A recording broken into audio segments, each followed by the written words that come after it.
Hi everyone and welcome to Kavish IAS. आज का जो हमारा टॉपिक है that is air pollution in Delhi NCR. देखिए करंट अफेयर्स में काफी समय से ये टॉपिक जो है वो ट्रेंड में बना रहा है और इस वजह से हमने जैसा कि आप सबको कमिटमेंट करा है कि जो भी टॉपिक्स हैं आपके वो यहाँ पे होलिस्टिकली कवर होंगे। तो चलिए हम जानते हैं कि हर साल आखिर दिल्ली एनसीआर के रीजन में जो है वो एयर पोल्यूशन हमेशा न्यूज में क्यों रहता है। और यूपीएससी के प्रीलिम्स के लिए, क्योंकि यहाँ पे कई सारे हम फैक्ट्स देखेंगे एनवायरनमेंट के एंगल से, ज्योग्राफी के एंगल से, साथ ही साथ में मेंस के लिए भी काफी इंपॉर्टेंट रहने वाला है। तो चलिए वीडियो की शुरुआत करते हैं। तो यहाँ जैसा कि आप देख रहे हैं तस्वीर में आपको देखने को मिल जाएगा किस तरीके से दोनों ही लेवल्स पे जो पोल्यूशन है बहुत ज्यादा है। रोजमर्रा का जो जीवन है उसमें बहुत प्रॉब्लम हो रहा है दिल्ली के लोगों को। नाउ इसके पहले कि हम शुरुआत करें, देखिए एयर पोल्यूशन है क्या। पोल्यूशन बेसिकली ये है कि जो हवा चल रहा है हमारे आसपास में, जो एटमॉस्फेयर में एयर है, इसमें अगर कोई पोल्यूटेंट एंटर कर जाए, ठीक है, तो ये है एयर पोल्यूशन। वो एयर जो है वो पोल्यूट हो चुका है। अब जब हम इनहेल करेंगे, जब हम सांस लेंगे, तो फिर उसी से कई सारी बीमारियां हमें हो सकती हैं। रेस्पिरेटरी बीमारियां हो सकती हैं जैसे कि एस्थमा, ब्रोंकाइटिस, या फिर लंग और हार्ट के भी डिजीजेस हो सकते हैं। ठीक है, नाउ एयर पोल्यूशन को मेजर करने के लिए देखिए 8 पार्टिकुलेट्स यहां पर हम देखेंगे। सबसे पहला है पार्टिकुलेट मैटर PM 2.5 और दूसरा है PM10। ठीक है, ये जो दोनों आपको देखने को मिल रहा है, दोनों का नाम लगभग सेम है, लेकिन ये 2.5 और 10 जो है वो माइक्रोन साइज है, मतलब बहुत छोटा होगा। 2.5 तो मतलब अगर हम सांस भी ले रहे हैं तो उससे भी वो इनहेल हो सकता है, इतना छोटा होगा वो। और PM10 है। इसके अलावा अगर हम देखेंगे तो लेड है, अमोनिया है, ओजोन है, कार्बन मोनोऑक्साइड है, सल्फर डाइऑक्साइड और नाइट्रोजन डाइऑक्साइड आपको देखने को मिल जाएगा। एक बात का ध्यान रखिएगा कि कार्बन डाइऑक्साइड नहीं होगा, कार्बन मोनोऑक्साइड होगा। ठीक है, तो ये 8 पार्टिकुलेट्स हैं। प्रीलिम्स में डायरेक्ट सवाल हो सकता है कि इनमें से कौन सा नहीं है। ठीक है, तो PM 2.5, PM10, lead, ammonia, ozone, carbon monoxide, sulphur dioxide और नाइट्रोजन डाइऑक्साइड। ठीक है, ये 8 पोल्यूटेंट्स हैं। इसके अलावा अगर हम बात करें तो देखिए ये CPCB जो है, सेंट्रल पोल्यूशन कंट्रोल बोर्ड, उन्होंने ये 6 पैरामीटर्स दिए हैं कि किस तरीके से हवा जो हमारे आसपास में है उसको हम कैसे मेजर करेंगे। मतलब अगर एयर क्वालिटी इंडेक्स, ये AQI का जो मतलब है, इसका मतलब है एयर क्वालिटी इंडेक्स, तो यहां अगर ये 0 to 50 है तो ये गुड, बहुत बढ़िया है। ये 51 to 100 है तो सैटिस्फैक्टरी। फिर उसी के आगे भी आप देख सकते हो कि मॉडरेट भी है, पुअर भी है, वेरी पुअर भी है, और 401 से 500 तक चला जाए तो सीवियर भी है। और दिल्ली में तो हाल ये है कि कई जगहों पर वो 500 से भी ज्यादा, मतलब मेजर करने के लिमिट से बियॉन्ड जा चुका है। आप समझ रहे हो कि भाई इतना मेजर करने का कैपेसिटी है, लेकिन इससे भी ऊपर चला गया है। इस लेवल पे एयर पोल्यूशन है। तो ये 6 आप इंडिकेटर्स भी ध्यान रखिएगा। कई बार आपको मैच द फॉलोइंग में पूछा जा सकता है। तो 0 to 50 good, 51 to 100 satisfactory, 101 to 200 moderate, 201 to 300 poor, और फिर सो ऑन, वेरी पुअर और सीवियर भी है। और उसके हेल्थ इंपैक्ट्स भी आप यहाँ पे देख सकते हो। ठीक है, चलिए अब हम आगे बढ़ते हैं और यहाँ पर हम जानते हैं कि वो रीजंस क्या हैं। देखिए सबसे ज्यादा जरूरी है कि वो कारण जानना कि आखिर ये प्रदूषण हर साल दिल्ली में इंपैक्ट क्यों करता है। तो सबसे जो ज्यादा इंपॉर्टेंट रीजन है दैट इज स्टेबल बर्निंग। देखिए जो भी दिल्ली के आसपास के रीजन्स हैं उसके बारे में हम बात करेंगे। ठीक है, चाहे हम बात कर ले पंजाब की, चाहे हम बात कर ले हरियाणा की। यहाँ पे जो फार्मर्स हैं, जब देखिए हमारे यहाँ जो किसान हैं, अब ग्रीन रिवॉल्यूशन के आने के बाद में हमारे देश में 1947 से देश आजाद हुआ, तो उस समय भुखमरी थी, खाने की समस्या थी लोगों के पास में। जवाहरलाल नेहरू प्राइम मिनिस्टर बने, उस चीज को वो दूर करने की कोशिश भी की। 5 ईयर प्लान में हमारा पहला जो 5 ईयर प्लान था, जिसको हम हैरोल्ड डॉमर मॉडल कहते हैं, उस पर हमारा फोकस भी यही था। ठीक है, आप इसको थोड़ा सा लिख सकते हो कि जो फर्स्ट हमारा 5 ईयर प्लान था उसको हम बेसिकली हैरोल्ड डॉमर मॉडल भी कहते हैं। ठीक है, यहाँ पे फोकस ही हमारा इसी चीज पे था कि किस तरीके से हम एग्रीकल्चर को और बेटर बनाएंगे। ठीक है, वहां से लेकर के इंदिरा गांधी तक जब आई तो उन्होंने 1969 में ग्रीन रिवॉल्यूशन की शुरुआत हुई। ठीक है, इस ग्रीन रिवॉल्यूशन से पंजाब, हरियाणा और वेस्टर्न उत्तर प्रदेश के किसानों को राइस और व्हीट जो है वो मैसिव लेवल पे वो उगा पाए, क्योंकि high yielding variety seeds introduce करा गया। अब बम्पर प्रोडक्शन होने लग गया।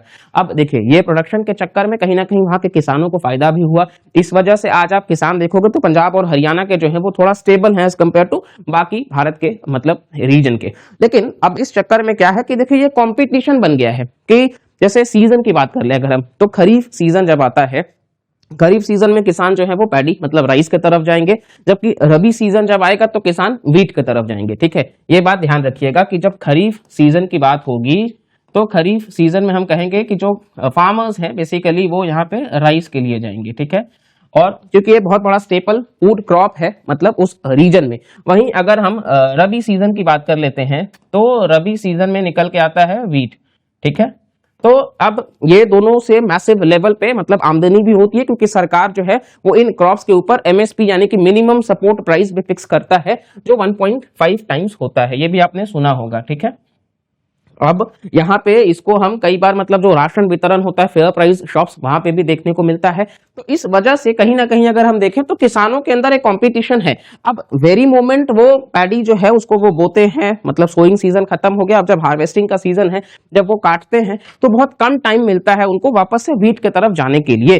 क्योंकि देखिए अमूमन लगभग महीने भर छोड़ना चाहिए क्योंकि महीने भर जब वो छोड़ेंगे तो वो सॉइल अपने आप जो है वो फर्टाइल और बढ़िया हो जाएगा, तो वो न्यूट्रिएंट को वापस से एनरिचमेंट कर पाएगा, ठीक है। लेकिन जस्ट बिकॉज कि 10, 15, 20 दिन का ही टाइम होता है तो इस वजह से ऊपर का जो पैडी होता है उसको तो वो कट कर देते हैं, लेकिन बाकी का जो हस्क है, ठीक है, जो रेसिड्यू है उसको वो एज इट इज छोड़ देते हैं किसान। और इसके बाद में क्या करते हैं कि एक ही साथ उस पर ट्रैक्टर से उसको वो काट करके एक ही साथ इकट्ठा करके जला देते हैं। यही हम कह रहे हैं स्टबल बर्निंग। अब ये स्टबल बर्निंग जो है ये पंजाब और हरियाणा में हो रहा है, लेकिन वहां से ये प्रदूषण जो है दिल्ली में 40% पोल्यूशन अलोन अगर हम देखें, ये आईआईटी कानपुर का बेसिकली रिपोर्ट है कि 40% जो पोल्यूशन है दिल्ली में वो अकेले स्टबल बर्निंग की वजह से है। तो ये आप रीजन ध्यान रखिएगा कि 40% जो स्टेबल बर्निंग के वजह से मतलब आपको देखने को मिल रहा है। तो पहला रीजन जो है वो स्टेबल बर्निंग है, ठीक है। अब दूसरा अगर हम देखें तो that is reduced wind speed. अब ठंड के समय में टेम्परेचर इन्वर्जन होता है, ये आपको ध्यान रखना है, ठीक है, टेम्परेचर इन्वर्जन। साथ ही साथ आप लोग नोट्स बनाते रहिएगा, ठीक है। हम बार बार बोलते हैं आप सबसे टेम्परेचर इन्वर्जन। अब ठंड के समय में विंड स्पीड जो है वो क्योंकि जब कमजोर है तो जो पोल्यूटेंट्स एंटर कर चुके हैं एटमॉस्फेयर में, अब इस एटमॉस्फेयर में अगर पोल्यूटेंट्स एंटर कर चुके हैं, हवा का रफ्तार कम है तो धीमा होने की वजह से वो क्या है कि ट्रैप में ही रह जा रहा है, वो आगे पुश नहीं कर पा रहा है। तो दिल्ली के ही आसपास वाले इलाकों में ये विंड स्पीड कम होने की वजह से पोल्यूटेंट्स जो है वो वहीं पे रह जा रहे हैं और पोल्यूशन वहीं पे स्टक होके रह जा रहा है, ठीक है। नेक्स्ट अगर हम बात कर ले तो effect of north westerly winds. अब देखिए हमारे भारत में इंडियन मॉनसून के समय में जो साउथ वेस्ट मॉनसून विंड्स आते हैं उससे जो पूरे भारत में बरसात होती है। अब वही जब रिट्रीटिंग मॉनसून हो जाता है मतलब मॉनसून का विड्रॉल हो जाता है, अब उसके बाद में ठंड के समय में भारत का जो नॉर्थ वेस्ट का हिस्सा है यहाँ पर जब हम बात करते हैं तो यहाँ नॉर्थ वेस्टर्ली विंड्स जो हैं वो हावी होते हैं। ये दरअसल अगर हम देखें तो मेडिटेरेनियन सी से जो ट्रॉपिकल वेस्टर्ली जेट स्ट्रीम्स हैं ये वही बेसिकली हवाएं हैं जो आगे चल करके पाकिस्तान यानी कि जो ये डेजर्ट वाले इलाके हैं अफगानिस्तान इधर से होते हुए आगे बढ़ते हैं यानी कि गल्फ रीजन से, तो ये अपने साथ में मतलब ये भी कंटेंट आगे प्रोसीड करते हैं और इस वजह से वहां से भी जो पोल्यूटेंट्स है वो नेचुरली दिल्ली में आता है। ये भी एक रीजन है, ज्योग्राफिकली आपको पता होना चाहिए कि ये भी एक रीजन है कि नॉर्थ वेस्टर्ली विंड्स, इसी की वजह से आप देखो इसी को हम कह रहे हैं वेस्टर्न डिस्टर्बेंसेस, ठीक है। और इसी के वजह से विंटर्स के समय में भारत के नॉर्थ वेस्ट में रेनफॉल होता है, ठीक है। भारत के नॉर्थ वेस्ट में विंटर्स के समय में रेनफॉल होता है, that is beneficial for rabi crops, ठीक है, इंडिया के नॉर्थ वेस्ट में, इसमें कश्मीर से लेकर के दिल्ली तक शामिल है। अब क्योंकि ये गल्फ वाले रीजन से भी आगे बढ़ रहा है तो वहां से भी जो भी पोल्यूटेंट्स होंगे बेसिकली वो भी मतलब ज्योग्राफिकली आगे बढ़ जाएंगे और दिल्ली वाले रीजन में वो यहाँ पर इकट्ठा होंगे। चलिए नेक्स्ट अब हम बात करते हैं that is dip in temperatures lowers the inversion height. अब टेम्परेचर तो कम हो रहा है ठंड के समय में तो ये इन्वर्जन हाइट जो है वो भी कम हो रहा है। इन्वर्जन हाइट कुछ है नहीं, इन्वर्जन हाइट मतलब कि सारे जो पोल्यूटेंट्स हैं वो वहीं पे रह जाएंगे, ठीक है। अब वो प्राइमरी से सेकेंडरी में नहीं जा पाएंगे, ये है इन्वर्जन हाइट। ये टेम्परेचर कम होगा तो धीरे धीरे इन्वर्जन हाइट भी कम होगा, टेम्परेचर बढ़ता तो ये भी बढ़ता, ठीक है। क्योंकि यहाँ हमने ऑटोमेटिकली देखा विंड स्पीड, तो इसी से आप इसको लिंक कर लीजिए। तो ठंड के समय में पोल्यूटेंट्स ट्रैप होकर रह जाते हैं और इस वजह से वो आगे प्रोसीड नहीं कर पाते हैं, ठीक है। ये सारी चीजें हैं। अच्छा, इसके अलावा हम नेक्स्ट चलते हैं। अगर किसी को कहीं कंफ्यूजन होगा तो आप कमेंट सेक्शन में जरूर पूछिएगा। तो यहाँ पे फिफ्थ पॉइंट जो है दैट इज वेहिकुलर पोल्यूशन। तो जैसा हमने डिस्कस करा कि दिल्ली में मैसिव लेवल पे गाड़ियों का रजिस्ट्रेशन आपको देखने को मिलेगा, मतलब बहुत बम्पर लेवल पे जो कार सेल्स हैं इसके वजह से कहीं ना कहीं लोग अपने कंफर्ट अपने नेसेसिटी के लिए मतलब पब्लिक व्हीकल्स पर ज्यादा वो रिलाई नहीं करते हैं तो वो खुद के गाड़ियों पर जाते हैं और इस वजह से जो वेहिकुलर पोल्यूशन है ये भी बहुत ज्यादा आपको देखने को मिल जाएगा। नेक्स्ट जो पॉइंट है that is construction activities and open waste burning. तो ये भी एक पॉइंट है कि कंस्ट्रक्शन एक्टिविटीज भी बहुत मैसिव लेवल पे है। हमारे देश की राजधानी है दिल्ली, तो आए दिन कंस्ट्रक्शन एक्टिविटीज आपको देखने को मिल जाएगा। और ओपन वेस्ट बर्निंग, जो गार्बेज है, दिल्ली बहुत बड़ा मतलब गार्बेज का हब भी हम कह सकते हैं। तो इस वजह से उन गार्बेजेस को, कई बार सारे गार्बेजेस को जरूरी नहीं है कि हम उनको कन्वर्ट कर पाए मतलब फर्टिलाइजर्स में, तो इस वजह से उनको ओपन वेस्ट मतलब बर्न कर दिया जाता है। ठीक है, तो ये भी इंपॉर्टेंट है कि इसके वजह से हार्मफुल गैसेस जो है वो निकलते हैं और ये पोल्यूशन की तरफ आगे बढ़ते हैं। इसके अलावा फायर क्रैकर्स भी एक रीजन है। ठीक है, अच्छा, इसके अलावा अगर हम बात कर ले that is urban development strategy in India. अब आज के समय में हमारा जो ज्यादातर फोकस है दैट इज कॉन्क्रीटाइजेशन, मतलब जो मिट्टी है हम उसको तो हटा रहे हैं, अब हम पक्का सड़क कर रहे हैं। तो इस चक्कर में कहीं ना कहीं जो ये मतलब ओवरऑल पोल्यूटेंट्स जो है वो ट्रैप होके रह जा रहे हैं। ठीक है, अगर वो मिट्टी रहता तो कहीं ना कहीं वो नमी के साथ जमीन में जाता और वो धीरे धीरे अपने आप वो कार्बन साइकिल, वाटर साइकिल का प्रोसेस कंटिन्यू हो पाता। लेकिन यहाँ पे अर्बन डेवलपमेंट स्ट्रैटेजी जो कॉन्क्रीटाइजेशन है, ये भी एक मेजर प्रॉब्लम लेकर के आ रहा है, क्योंकि रियल एस्टेट डेवलपर्स जो हैं वो यहाँ पे इन पॉइंट्स पे ज्यादा फोकस कर रहे हैं। नेक्स्ट अब हम बात कर लेते हैं, तो अगला जो हमारा पॉइंट है that is expansion of grey infrastructure. अब आज के समय में ज्यादातर हम क्या कर रहे हैं कि हमारे आसपास जो ग्रीन इंफ्रास्ट्रक्चर है उसको हम खत्म कर रहे हैं, मतलब धीरे धीरे हम पेड़ों की कटाई कर रहे हैं। क्यों? क्योंकि आबादी बढ़ रहा है, दुनिया में सबसे ज्यादा आबादी अगर भारत में है तो उस आबादी को फीड करने के लिए, एग्रीकल्चर के लिए, साथ ही साथ में उन लोगों के रहने के लिए, तो ये मतलब मैसिव लेवल पे फॉरेस्ट, ट्रीज, इन सबको काटा जा रहा है। यानी कि ग्रीन इंफ्रास्ट्रक्चर से हम ग्रे इंफ्रास्ट्रक्चर पे जा रहे हैं, लगातार बिल्डिंग्स का बनाना इस तरीके से। तो ये ग्रे इंफ्रास्ट्रक्चर का जो एक्सपेंशन है ये भी एक पॉइंट है। लैंड यूज चेंज ऑलरेडी हमने देख लिया है कि किस तरीके से लैंड यूज में चेंजेस करा जा रहा है। इवन जो वेटलैंड्स वगैरह हुआ करते हैं उनको भी धीरे धीरे इसीलिए खत्म कर दिया जा रहा है। तो ये भी कहीं ना कहीं मतलब सिंक करते हैं। ग्रीन फॉरेस्ट तो वैसे भी बहुत बढ़िया कार्बन सिंक्स हैं, लेकिन अगर वो नहीं होंगे तो ऑब्वियसली वो कार्बन तो वहीं रह जाएगा एटमॉस्फेयर में। फिर प्रमोशन ऑफ कार सेल्स, ये कैसे कि भाई इंफ्रास्ट्रक्चर बढ़ रहा है तो रोड जो है उनका चौड़ीकरण हो रहा है, एक्सपेंशन हो रहा है। इस वजह से कहीं ना कहीं लोग जो है उनको आराम से लग रहा है कि यार मतलब आराम से कंफर्ट में जाते हैं, तो गाड़ियों का इसलिए भी सेल बढ़ रहा है। और कंस्ट्रक्शन एक्टिविटीज ऑलरेडी हमने इसको देख लिया है। तो ये कुछ मेजर पॉइंट्स हैं जो एयर पोल्यूशन से निकल करके आते हैं। अब इसके बावजूद अगर आपको भी कोई पॉइंट लगता है जो यहाँ पे होना चाहिए वो आप जरूर कमेंट सेक्शन में बताइएगा। ठीक है, अब हम नेक्स्ट आगे डिस्कस करते हैं। चलिए, इसके बाद का जो पॉइंट है that what are the harmful effects of air pollution, ये भी जानना जरूरी है। अभी तक तो हमने रीजंस जाना, अब चलिए हम जानते हैं कि इसके वजह से क्या प्रभाव पड़ता है। ठीक है, तो सबसे पहला जो है दैट इज इकोनॉमिकल। अब अगर हम इकोनॉमिकल देखें तो इकोनॉमिकल में कॉन्फेडरेशन ऑफ इंडियन इंडस्ट्री, ठीक है, जिसको हम CII यहाँ पे लिखेंगे, कॉन्फेडरेशन ऑफ इंडियन इंडस्ट्री। अब अगर हम इनकी माने तो इनके अकॉर्डिंग भारतीय बिजनेसेस जो है वो लगभग 3% ऑफ GDP जो है वो एनुअली लॉस कर रहे हैं। ठीक है, या अप्रोक्सीमेटली ये बहुत बड़ा अमाउंट है। ठीक है, 3% ऑफ GDP। और इसी के साथ साथ में अगर हम हेल्थ के कंटेक्स्ट में देखें तो हेल्थ के कंटेक्स्ट में भी यहाँ पे बेसिकली 1.8 बिलियन डेथ्स जो है वो प्री मैच्योर आपको देखने को मिल जाएगा। ठीक है, ये बहुत बड़ा नंबर है, मतलब लगभग 18 लाख लोगों की जानें जो हैं वो प्री मैच्योर, मतलब जो एक उम्र होना चाहिए उससे पहले वो मर जा रहे हैं एयर पोल्यूशन के वजह से। ये भी एक मतलब 2015 में ही वर्ल्ड कॉम्पिटिटिवनेस जो हेल्थ रिपोर्ट है उन्होंने इसको बताया था। और इसके अलावा अगर हम एनवायरनमेंट के एंगल से देखेंगे तो भी यहाँ पे बहुत सारे हैं, मतलब हेल्थ में तो यहाँ पे आप बाकी भी देख सकते हो किस तरीके से जो रेस्पिरेटरी डिजीजेस हैं, ठीक है, वो भी देखने को मिल जाएंगे, लंग वगैरह के और हार्ट वगैरह के, एस्मा, ब्रोंकाइटिस, ये सारी जो हमने ऑलरेडी डिस्कस करा है। और उसके वजह से कई बार लेबर्स भी इम्पैक्ट होंगे, तो यहाँ पे लेबर्स का प्रोडक्टिविटी भी डिक्लाइन होगा। ठीक है, तो ये भी आपको ध्यान रखना है कि लेबर्स का प्रोडक्टिविटी डिक्लाइन होगा। तो एनवायरनमेंट के एंगल से अगर हम देखेंगे तो एनवायरनमेंट के एंगल से पोल्यूशन जो है वो बहुत ज्यादा बढ़ता चला जाएगा।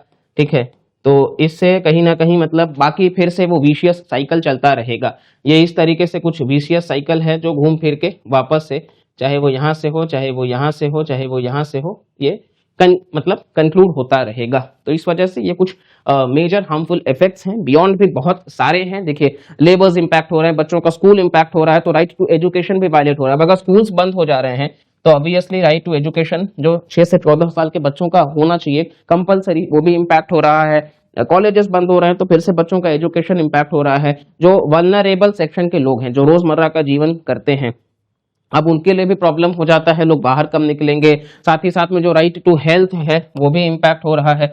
ठीक है, तो ये सारे जो बेसिक पैरामीटर्स हैं ये मतलब कहीं ना कहीं वायलेट हो रहे हैं। और कई बार ये भी सवाल उठता है कि क्या कैपिटल को दिल्ली से शिफ्ट कर देना चाहिए। ठीक है, तो ये है। खैर हिस्ट्री का एक सवाल हम आपसे पूछेंगे कि कोलकाता से दिल्ली कैपिटल शिफ्ट कब करा गया था। अगर आप ये जानते हैं फैक्ट को तो जरूर कमेंट सेक्शन में बताइएगा। चलिए अब हम आगे बढ़ते हैं। ठीक है, ये पॉइंट्स डिस्कस हो चुके हैं। अब इसी के साथ हम आते हैं कि भारत सरकार ने अब तक कौन कौन से इनिशिएटिव्स लिए हैं एयर पोल्यूशन को कम करने के लिए दिल्ली में। तो क्रॉप रेसिड्यू मैनेजमेंट स्कीम के बारे में बात कर लेते हैं।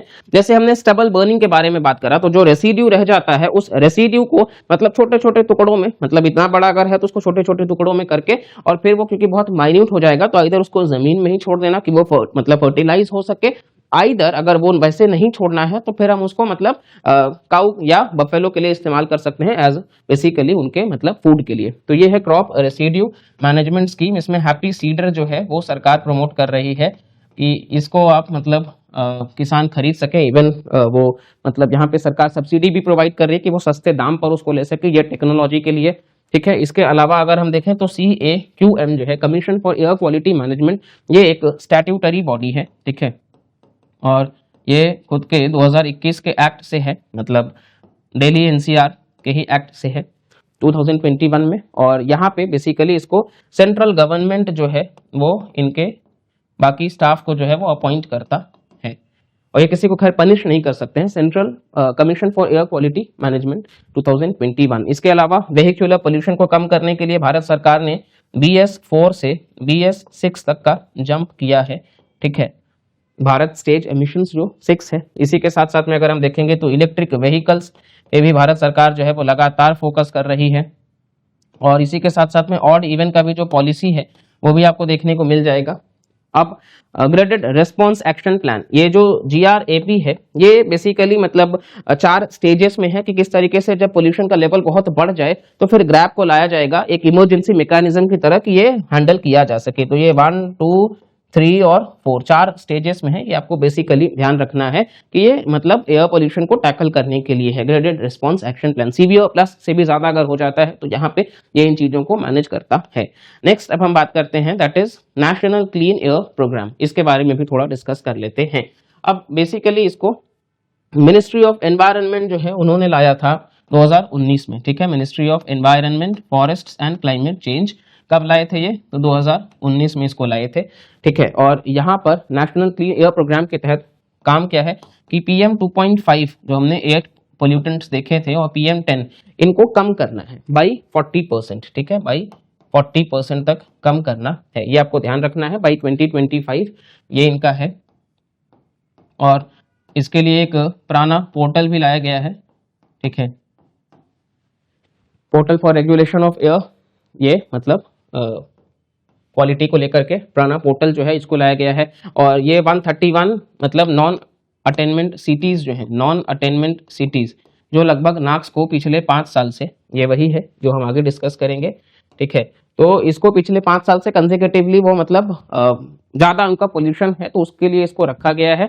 और नेशनल क्लीन एयर प्रोग्राम जो है वो इस तरीके से मतलब हैंडल करने की बात कर रहा है। ठीक है, अपार्ट फ्रॉम दैट अगर हम देखें तो यहाँ पे नाक्स जो है ये अगेन बेसिकली जो पोल्यूटेंट्स हैं उसी के बारे में बात कर रहा है। अलग अलग जो पोल्यूटेंट्स हमने डिस्कस करा है कि किस तरीके से यहाँ पे एयर क्वालिटी को जो है वो कंट्रोल किया जा सकता है।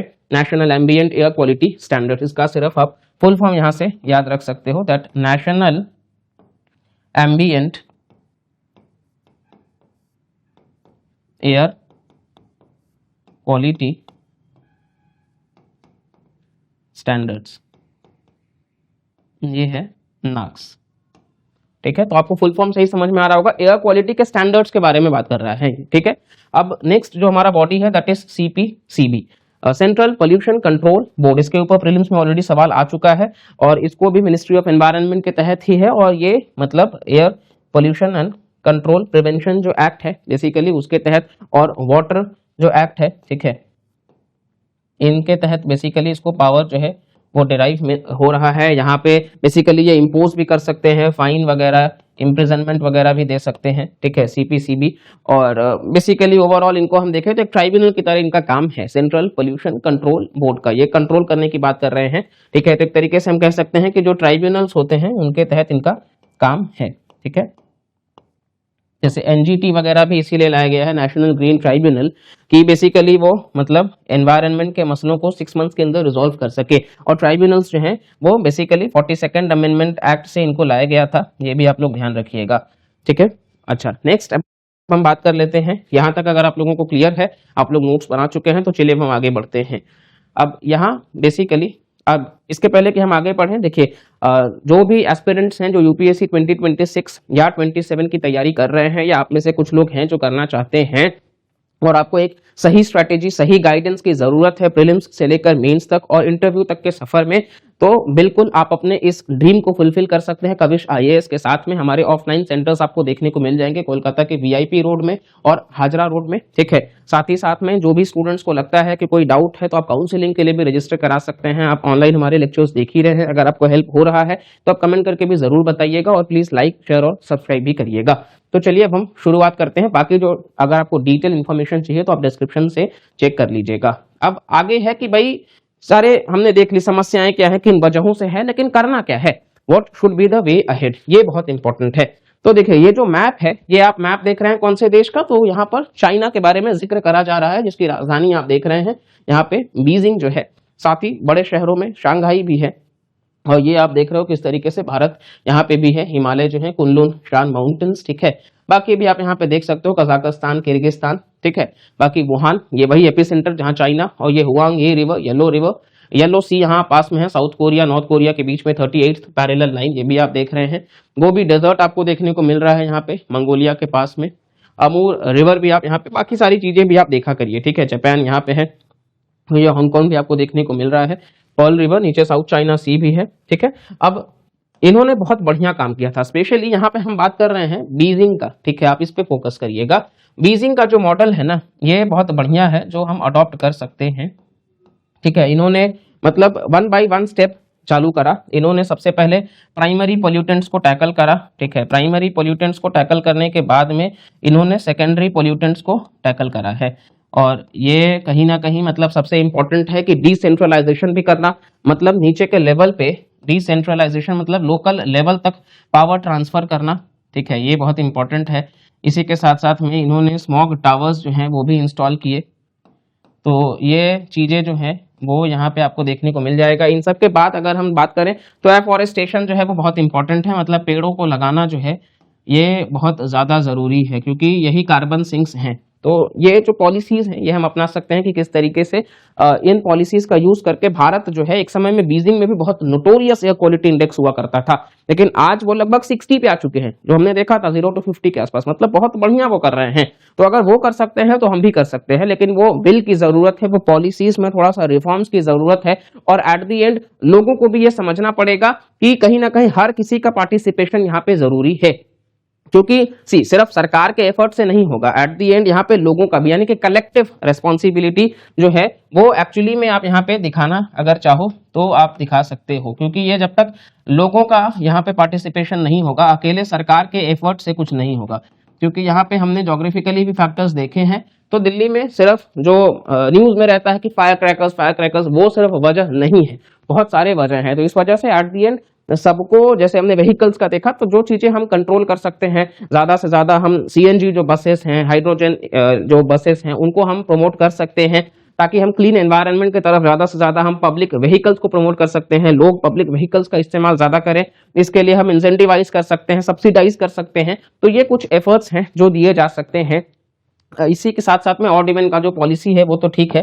तो ये है पूरा का पूरा मैटर। आई होप आप लोगों को बहुत अच्छे से समझ में आ चुका होगा और इस वीडियो से आपको कंप्लीट इन्फॉर्मेशन मिला होगा कि एयर पोल्यूशन का जो भी मैटर चल रहा है। ठीक है, तो अगर आपको इस वैल्यू से इन्फॉर्मेशन मिला है, वीडियो को प्लीज लाइक कर दीजिएगा, चैनल को सब्सक्राइब कर लीजिएगा, ताकि और भी इंटरेस्टिंग वीडियोस आपको मिले। चैनल पर बाकी भी वीडियोस है तो आप उनको भी देखा करिए, और अगर आपको इन्फॉर्मेशन अच्छा लग रहा है तो आप कमेंट करके भी जरूर बताइएगा। तो चलिए मिलते हैं अगले वीडियो में, तब तक के लिए बाय बाय, टेक केयर एंड जय हिंद।